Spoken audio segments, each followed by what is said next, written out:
welcome. Thank to you. the Mind.Set podcast. Great. Really good to see you, and I'm excited to speak to you. We've met briefly and had a discussion about some of your past and what's been going on. So I think it'll be really interesting to explore. Maybe a good way to start is for you to introduce yourself and tell us, what you do and who you are. Okay. I am Nick Davies, Nicholas Ian Davies, if you want my official title. Yes. I am a Mancunian by being raised there, although I was born in Bolton. What I do now, Luke, is that I work with my sister. I run a business called Tricrest. We're a coaching and consulting and training firm. But the thing that I'm really involved with, that I do on a day-to-day basis, is I teach communication skills, which takes me all over the world, primarily professional services. Okay. So that's me. Yeah. Very, very interesting. And we'll get to where you are now and what got you here. But I guess if we start at the kind of beginnings of the journey, if you like, what's the how did you start out in your career trajectory? So from we've spoken, I know you didn't start out and set out to be a communications trainer, etc. No. So how did it all kind of start? You grew up in Manchester, and I did. And I'll let you. Okay, so I suppose the key thing, Luke, is I knew at 14 that I wanted to be self-employed. Right. And I knew at 15 what I wanted to do. And what I wanted to do is I wanted to start a sandwich business. I wanted to make sandwiches and deliver them and sell them to offices in and around Manchester. Right. I wasn't academically bright at school. So I got what was then O-levels, but I had to study really, really hard just to pass them. So when I was 19, having done a BTEC National Diploma in Business and Finance with Travel and Tourism, obviously. Oh yeah. Yeah. You know what I mean? That goes if without the sandwich saying. business didn't work, I was going to work in a travel agency. So when I was 19, with a mate of mine called Rob, who I'd met at college, literally he left home and I left home, and we rented a house and we bought some bread and some ingredients and we made sandwiches. And I went knocking on doors of offices in and around Manchester going, hello, we're going to start a sandwich delivery service. Can we call on you? And enough people went, yeah, all right then. And that's how we started a sandwich business. What? There's so much in that I could think into, and I'm sure you've answered it in a way that is slightly provocative. But so what made you at 15 decide I want to, of all things, run a sandwich business? 15's a young age to say I want to. 14's a young age to say I want to be self-employed. Yes. 15's a young age to say I want it to be a sandwich business. Is this go back to the way you were raised, your parents? Like, where does all this stem? Okay, so the 14, being wanting to be self-employed, self-employment runs in our family for generations. Right. It's just what we do. Right. We are just not good at working for other people.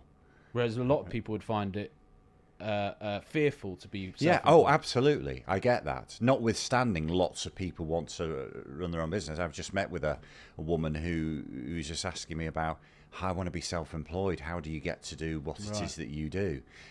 But yeah, when you're brought up around that, it's just like, well, it's just what you do, isn't it? Right. My mum owned a shop, and my mum and dad split up when I was much younger, and my dad started his own design and promotions agency.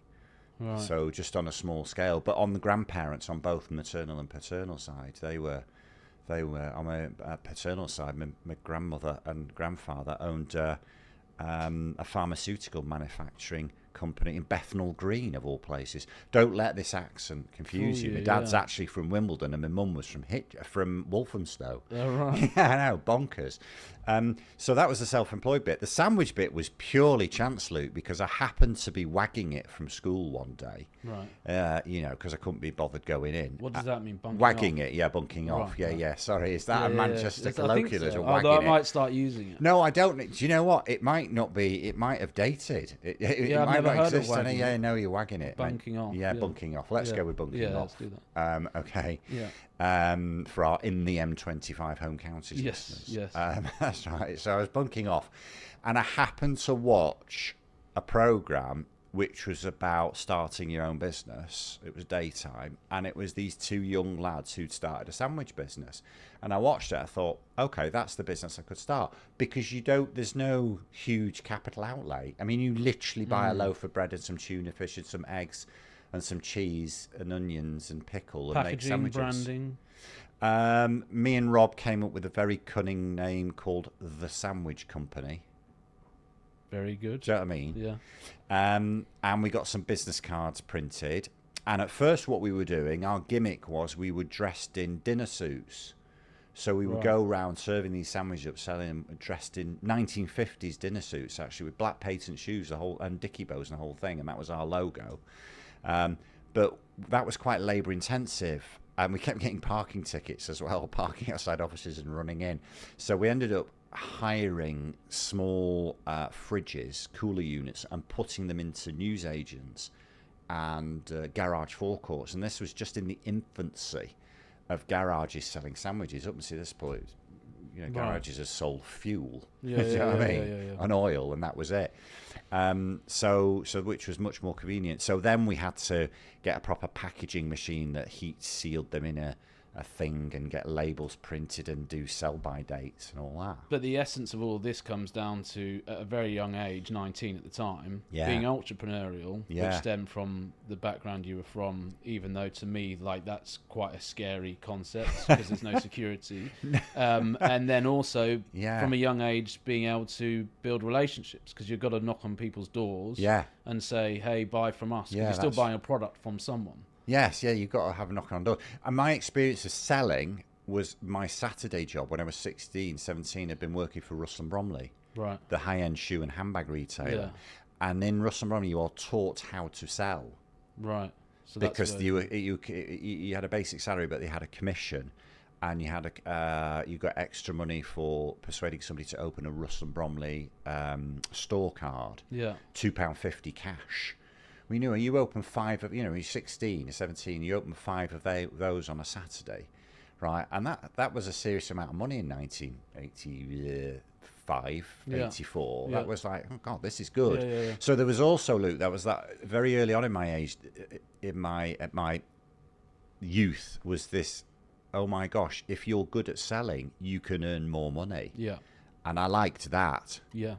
Like if you're good at this, you get rewarded for doing it. It's never really settled with me at all to have a salary. You get paid the same amount each month. It's like, how dull's that? Yeah. And there's different variables within the employment world where you can be rewarded in different ways, and you can be entrepreneurial, but we won't go too far down that path. No, that's another. Yeah, that's a whole other discussion. Thing. Yeah. So you did that, and it seems to me that was probably done with. I'm not going to say blind confidence is wrong, but with confidence, and it just was what it was. That's what you knew, and then you went to university. No, you didn't. No, I didn't. I didn't go to university. Just going back to that confidence thing. The thing is, when you're young, you don't know to be frightened. Correct. That's the whole. You don't know to be frightened. You're absolutely right. As an adult, the idea of being self-employed is seriously scary. But apart from that, when one is that age, 18, 19, you think you're invincible anyway. You think you're never going to die, you're never going to get ill, you're never going to be old. And there's, I look back on my younger self, and I was also an arrogant bastard. Can I say bastard?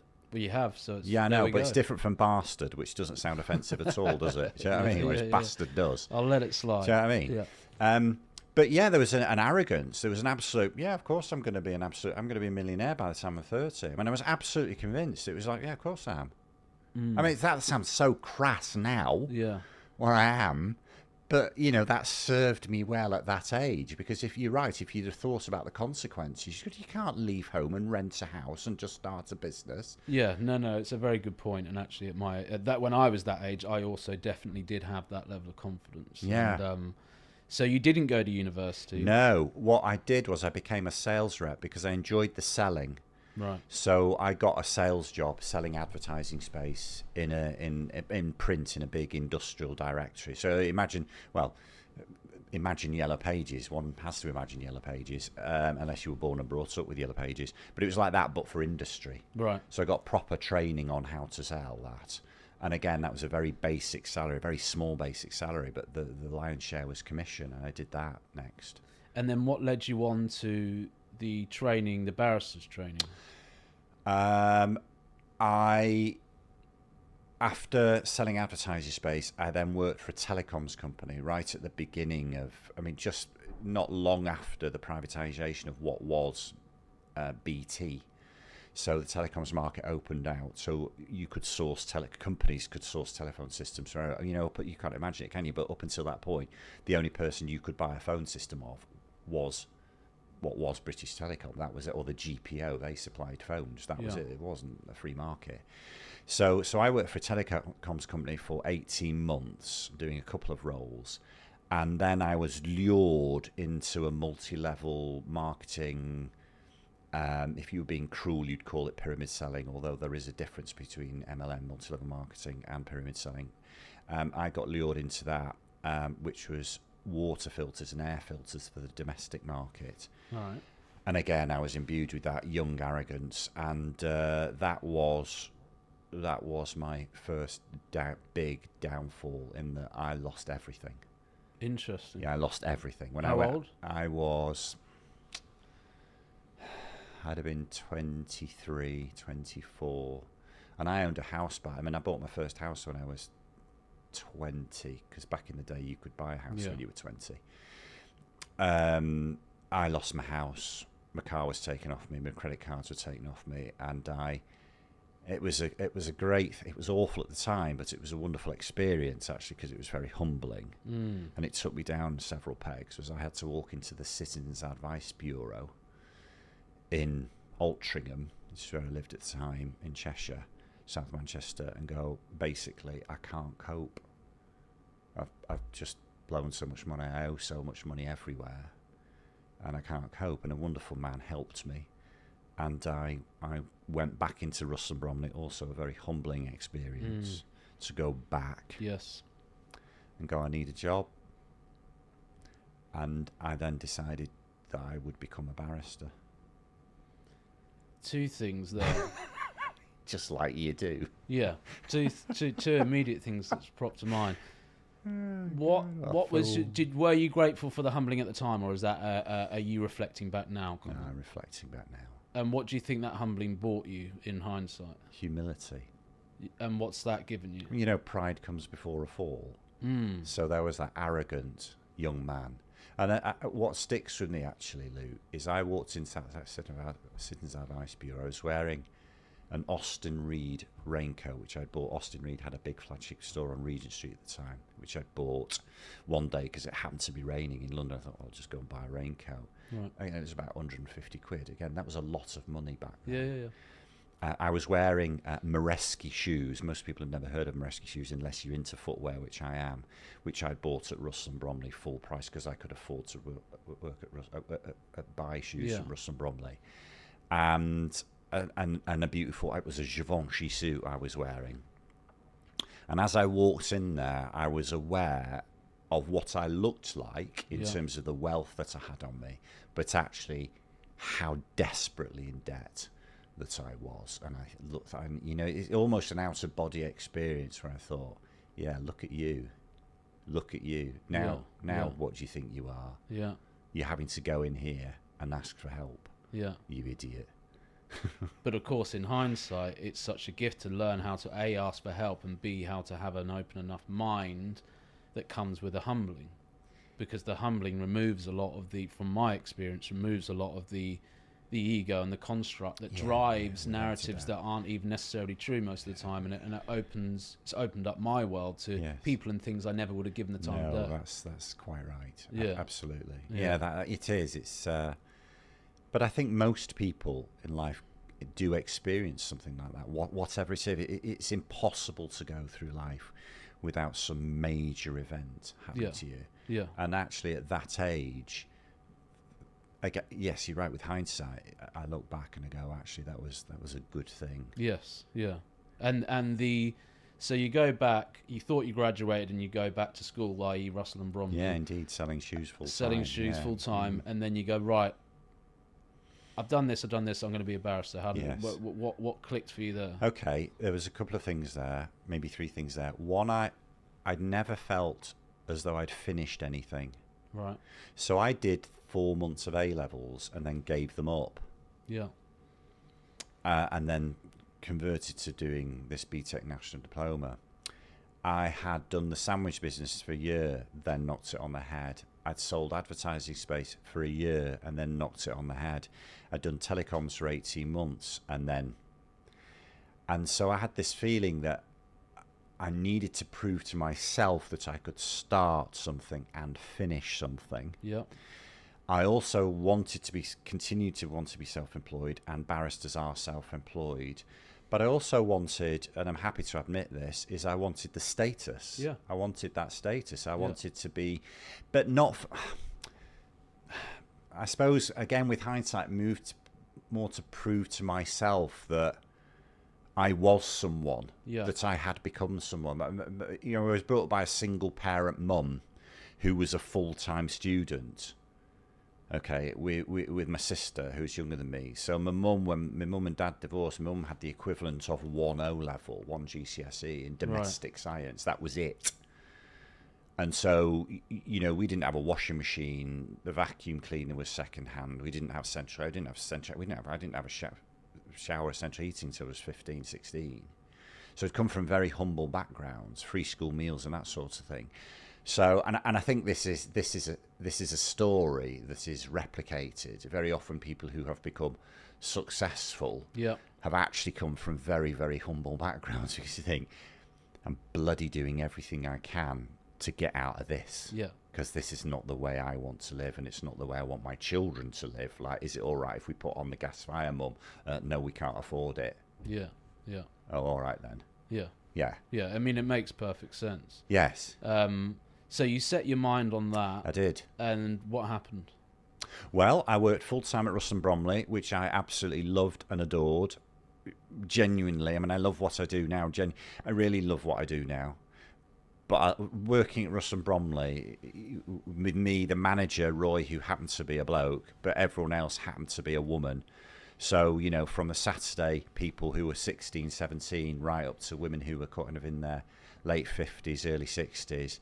I just laughed for 6 years. Right. Just absolutely. And got to meet some famous people and sell them shoes. So that was quite nice. And I just did my degree on a Monday night and a Wednesday night.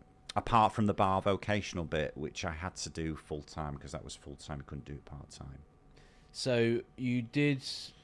And again, through all of this, and you may say this comes back to upbringing or being young and naively confident, or however you frame it, but there is a determination. Yes. There is a graft or a work ethic. Yes, definitely. And there's a self-belief.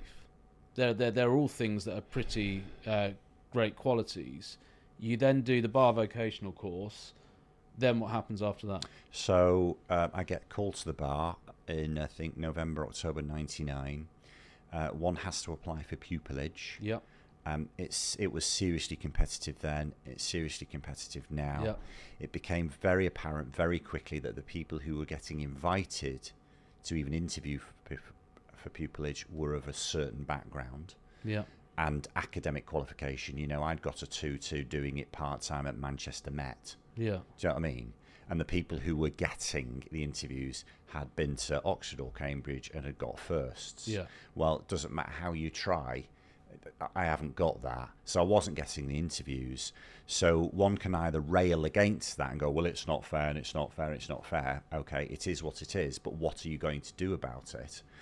And what I did is that I thought, well, I'll maybe work in a law firm, a solicitor's office, but I didn't know any solicitors.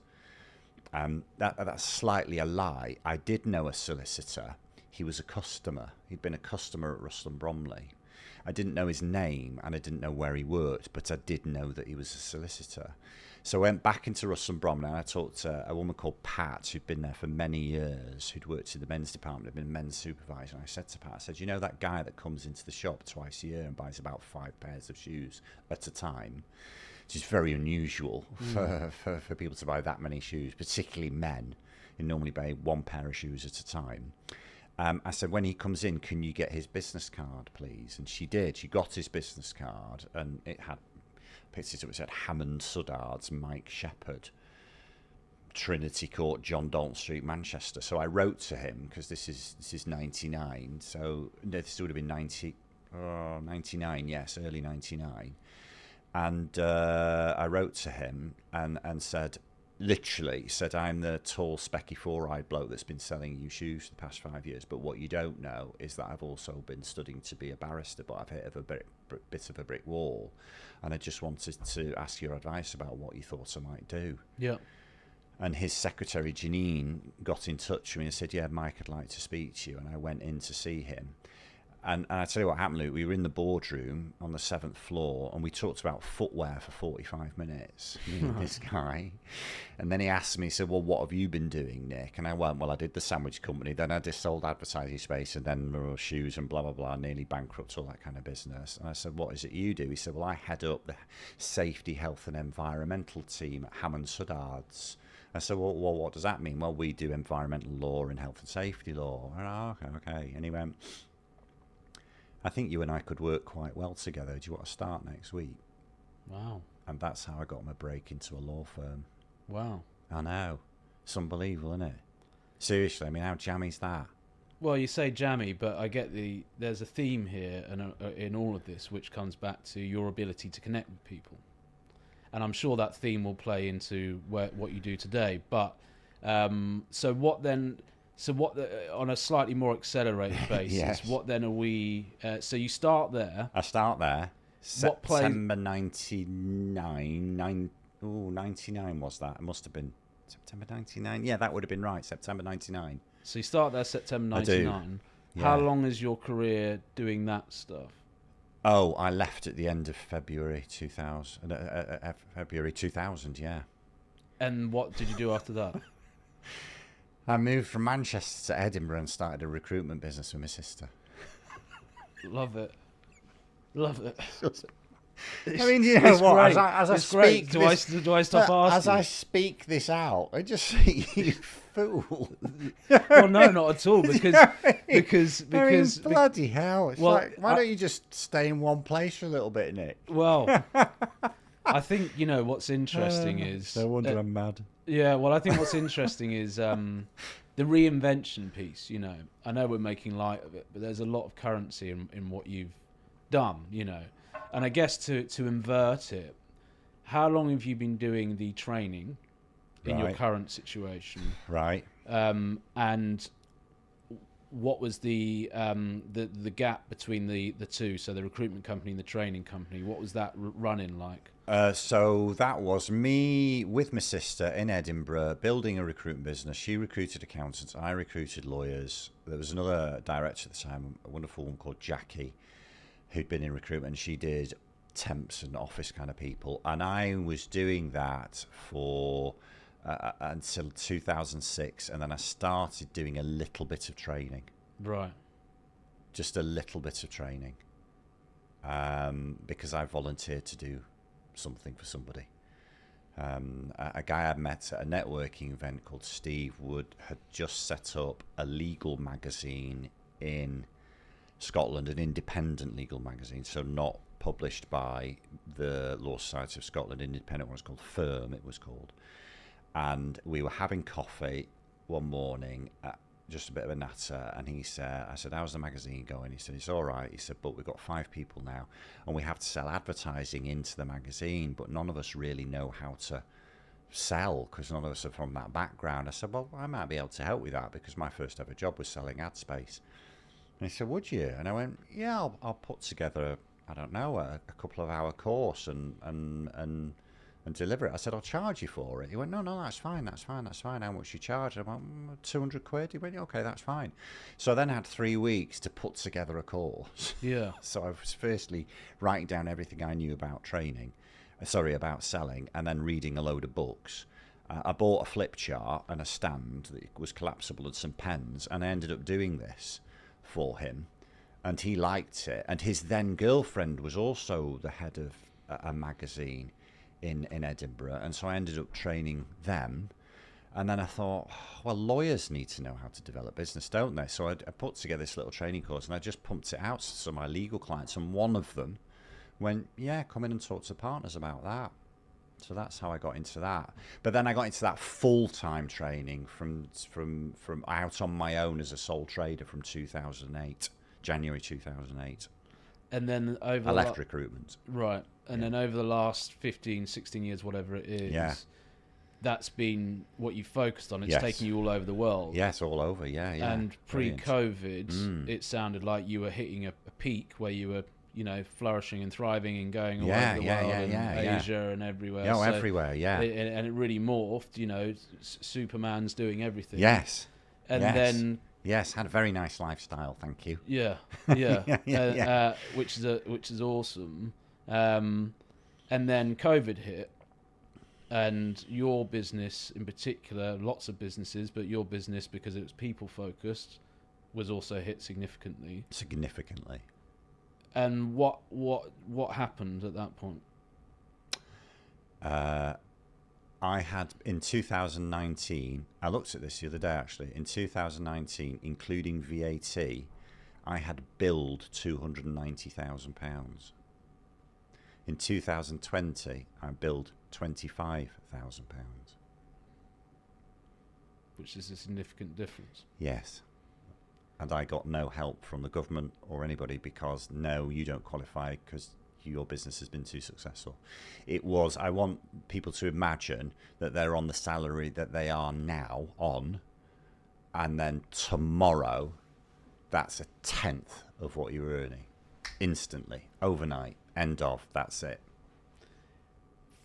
Family, home... What's the financial position at that point? In terms of the financial position at that point is me and my first wife have split up. We get on very, very well. We still do. In fact, Lisa supported me. Without Lisa's support, because she had a great job in finance, I couldn't have done that law degree. Right. She supported me through that, which is brilliant. And then it turned the tables, because when our second son came along, she wanted to knock all that on the head. She gave up a really good job because she wanted to be a full-time mum. Right. And it was like, fair enough, that's no worries. The flash car can go and all the pension can go.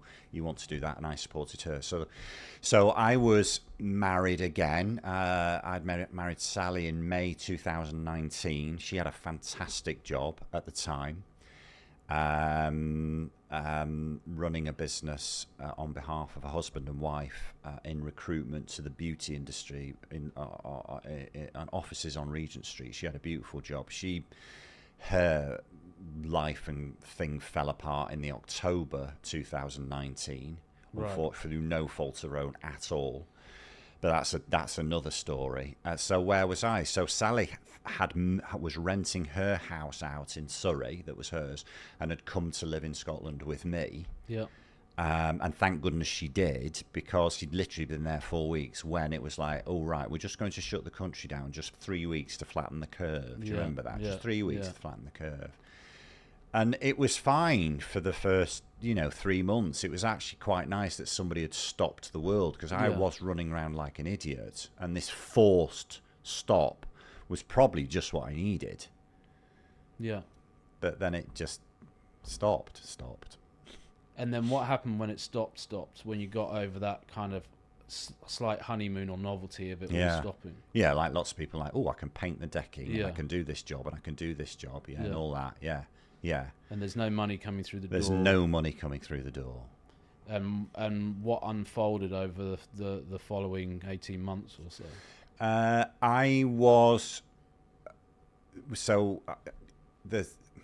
I'm billing people in November. I'm billing people for work that I'd done in January, February, March, because lockdown, I think, was March the 20th, wasn't it? So the first few months, those invoices that I've issued are being paid. Yeah. what happened, Luke, is that first everybody stopped delivering training, understandably, or wanting training, because it was like, hang on, what's happening here? What's happening here? Once it became apparent it was a bit more, it was going to be longer than 3 weeks, it was right, we need to get everybody working at home, set up with IT and all that, and we need to make sure the mental health of everybody's all right, particularly young people, because, you know, they're living, you know, they're lots of them are living on their own. So there was no attention on training at all. After a few months, when people realize, okay, this is going to take longer, clients start to go, okay, can you deliver this remotely? But we're talking maybe like 2 hours of training a month, right, for someone, or 3 hours there. So I had to start selling things. You know, when you're making lots of money, you put money aside and you invest in things, you know, just, you know, for a rainy day. Well, that was the rainy day. So I started selling assets. Sally sold her house in London. That was in Surrey, so that was very fortunate. So we were able to pay our mortgage off, and we're all that kind of thing. Right. But then, from a personal point of view, I found it, once we were in about June, July of the lockdown, I started to find it really difficult emotionally, mentally, kind of thing. Forget pecuniary. Yeah. That was quite alarming, because my descent into just almost literally being a gibbering idiot was really quite quick. I find it very, very difficult being locked up. And when you say the descent into being a gibbering idiot, Yes. what does that mean? What actually happened to you in terms of your mental health? I became very emotional at the very slightest thing. I found myself sitting on the edge of the bed, rocking backwards and forwards, crying, sobbing. I'd never experienced anything like that. It was really bad. It was awful. I felt very isolated. I am a communications person. I'm a people person. I get out there and speak. So it wasn't just, I mean, the money worry is a worry in and of itself, but it was also, for me, Luke, it was as somebody who has been in control of his life, somebody I wasn't in control. Yeah. Somebody else was in control, dictating what it is that everybody was doing. And I just, and there was bigger stuff than that as well. It's just like, God, I thought I was under the impression that we lived in a free society, and clearly we don't, because look what's happened. This is just unbelievable. And how long is this going to last? It was just awful. I was very lucky in one regard, because when lockdown started to ease, we went to see very good friends of ours, Mark and Jackie, who live in North Yorkshire, both of whom are medics. Yeah. One's a paramedic, Mark, ex-army, now paramedic, and Jackie had been in the NHS. She just retired, actually. She's just done 35 years, so she was very, very senior. She was in charge of 1,000 nurses across 3 trust hospitals, and my behaviour was very odd that weekend. Right. And they recognised the signs, and they said to Sally, and they said to me, you need to get help, and you need to get help quickly. And when they said that, I realised that I did, because I was having very, very dark thoughts about, basically what's the point? And we only lived 10 minutes away from the East Coast main line. Yeah. And I was having thoughts like that. Yeah. But for the fact I've got 2 children, I might have done something silly. And I've always been such an optimist, as I hope my previous story up to that point was always, self-motivated. And I just thought, if this is what life is, forget it. I'll check out now. Yeah. Because if this is it, forget it. I'd rather have done 50 odd years where I've lived life on my terms. But if this for me is not living, this is existing. So I'll check out now. Yeah. And I'll just leave you lot to it, because I can't do this. But I wouldn't do that to my boys. Yeah. And thank God they're there. Yeah. And you alluded to the fact that up until that point you were always an optimist. Yes. How did you find the experience, both at the time and when you look at it with a bit of hindsight, because it hasn't been that long, of having to ask for help and having to be in that position where your sense of identity is largely based around your business? You've always done that since you were a kid. You run businesses. Your sense of identity is based around how well you train others and your connection with others and being in the limelight, and with that will come your self-worth, etc. Indeed. So how did you navigate having to realign? Because you didn't check out, you're still here. Yes. And you did have to realign, and you've bounced back. There's still a journey unfolding, no doubt. Yes, I've not bounced to the same height. No. So what was your learnings through that period in terms of having to ask for help and start to get better, even if you're not back to where you were? Actually, if we can go right back to walking into the Citizens Advice Bureau, I think with hindsight that was good. So I did have a model, if you like, of what it was like to ask somebody for help, albeit that was fiscally rather than this. And I do wonder, and I'm only actually just articulating this now, actually you've actually asked me the question. I wonder if having to do that in my early 20s made having to ask for help around my emotional and mental state help was slightly easier, because I had crossed that Rubicon before. It wasn't a brand new thing for me to go, I actually can't cope here. Yeah. So I spoke to my doctor, who was fantastic, actually. She spent half an hour on the phone with me, and she said, look, I'm going to suggest, first of all, that you go on antidepressants, because you're not even thinking clearly at the moment. Because that's the thing, when you like this, you can't think clearly. Everything is just... Well, you just can't think clearly, which is why one might do something silly because you're not thinking clearly. Yeah. Okay. Yeah. You're unwell. Yeah. Yeah, that's right. And you don't want. There's also the added bit is I felt, well, I don't want to be, because I think, gee, this is, I married this wonderful woman in May 2019. This is not what she signed up for. Yeah. This is not what she doesn't need this crap. Yeah.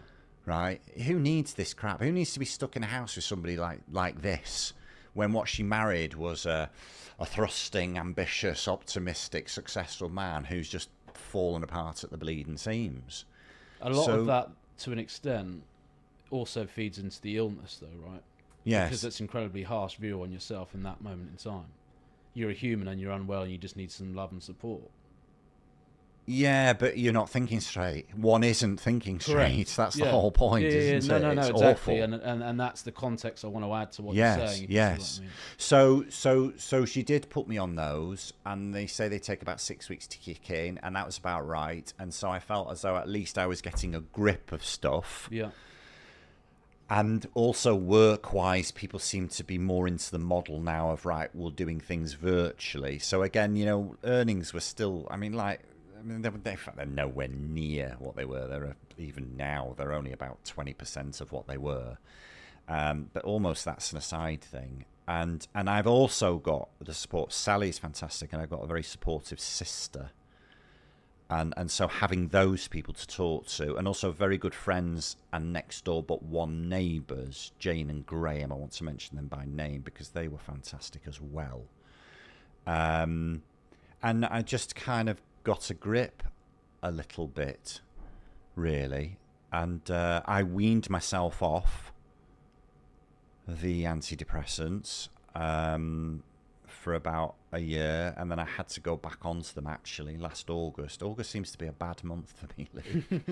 And I think it's because I'm so quiet. Yes. I'm quiet work-wise, and so I have too much time to think. Correct. Overcomplicate life. Yes, there's too much time. Nick Davies can't be thinking. I've got to keep busy because that way I won't think. Yeah. Right? Yeah. And but then I weaned myself off them in January this year, January 2024, and I've been without them. But I'm going to admit, because this is time for just sharing, the end of July just gone wasn't easy. I had a difficult week.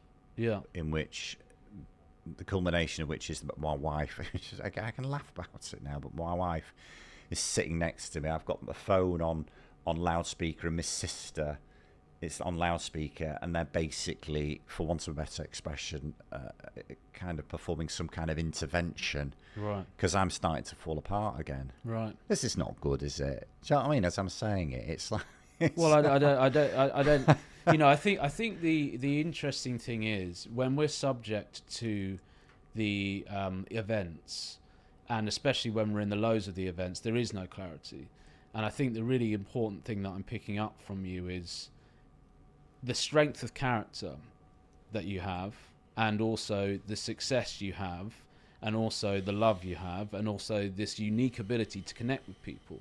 They're all things to celebrate. And then, of course, because we're all fallible, there are periods of time in our lives where we just can't do it.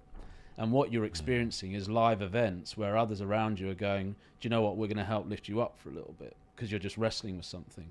But I can totally relate to being subject to it, and none of that exists in the mind, you know. But when you're not subject to it, that's what you see. Yeah. And so I think what's really important is there is only strength and courage oozing from you. It's not weakness and downfall, you know, and the journey has to be this to an extent. And so many people don't necessarily make it, or can't necessarily accept the help because they don't know how to ask for help. And I totally agree with you. I think the job centre, not the jobs, the Citizens Advice Bureau taught you that. Because how do we ask for help when we're born into a world where we just got to figure it out, you know? And when you get to the other side of that, will you tell me, getting to the other side of it, do you now feel like actually asking for help's a good thing? It's a robust, strong thing to do, or do you feel that it's still something that you associate with some kind of vulnerability and weakness? It's still something that I personally... The thing for me, Luke, is I just don't want to be a burden. But do you know what I mean? I do. And you know, as recently as the other day, literally earlier this week, I'd said to Sally, do you know what? I mean, I wasn't feeling down, but I just said to her, I said, do you not ever want to just, you know, find a bloke that's just like got his crap together? Do you know what I mean? Yeah. That's just solid and robust, and perhaps makes things with his hands. Yeah. Do you know what I mean? Yeah. Right, like a proper bloke that's got his shit together. And I said, you know, because I know we did the whole, you know, on May the 9th, 2019, for better or for worse, for richer before his sickness and health. But, you know, let's be honest, it was only 8 months when I didn't, you know, sickness and health. I was in sickness. For better for worse, I was worse. And I didn't have any money. I said, you know, it's not what you signed up for. Yeah. What did she say? Well, she says, don't be so stupid. And she says, it isn't a burden. It's not a burden. I love you. So it's. I don't see it as a burden, but I do. I just think, oh God, Nick, you're droning on again about, oh, I don't feel terribly happy. And I just think, shut up. And if it was one of your boys or her doing it, what would your well, response that's... be? Because I think this is part of it, you know, and it's an interesting wrestling match.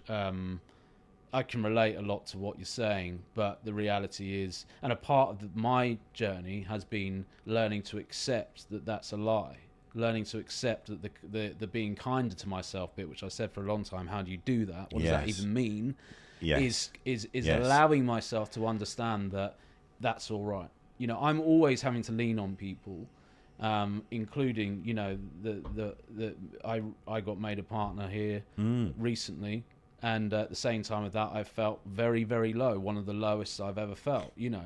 And in that moment where a part of me goes, don't be so silly, you should be You've just projecting been made partner, this, indeed, yeah. I was leaning on all the help I could get, you know, and I've learned to do that, and I've learned that by doing that, it levels me up every single time, and more importantly, it better helps me serve people in every walk of life. It's a really amazing thing. So you end up becoming the center of all of this, and you end up being the bright shining light, even though it doesn't feel like it in the moment. No. But two things I'm going to ask you to close. One is, what would you now say to that boy in the Citizens Advice Bureau if you could speak to him and give him any advice? What would it be? The younger me. Yeah. Don't worry, we all make mistakes. It'll be all right. I mean, what you just mentioned it a moment ago, Luke, about talking to your children like that, and actually, I did seek out some CBT many years ago when I was going through the divorce and stuff. And the guy said to me, would you, if your one of your boys messed up like that, what would you talk to them in the way you talk to yourself? And I went, no, of course not. Yeah. He went, well, stop talking to yourself like that. Yeah. So I would be, it's something this is a work in progress, as I think it is for a lot of people. Yeah. The intervention that I referred to that happened at the end of July was my sister saying, you need to be kind to yourself. And when she said that to me, I fell apart at the seams and was sobbing because I couldn't. I mean, even now I'm struggling with like, how do you do that? Yeah. How do you do? Because I've been such a driven person. Yes. How do you, so actually what I have genuinely, I mean this, what I have to work on is I have to actually work on being kinder to myself. Yes. I'm going to walk from here, okay, to Euston Station. And what I really want to do is buy myself a large bag of peanut M&Ms because they're a real treat. They're my guilty pleasure. Yeah. But I can tell you now, for the past hour, I've been going, no, don't do that. They've got too many calories in. Don't do that. They've got too many calories in. You're going to be at the gym tomorrow. And there's the other part of me going, Nick, you've worked really hard. Yeah. You've done about 17,000. I walked from Park Lane to here today, by the way, Right. via Paternoster Square. I've done a lot of walking today. Okay. And still, I can't allow myself. If I go into Euston Station, WH Smith's, and buy myself peanut M&Ms,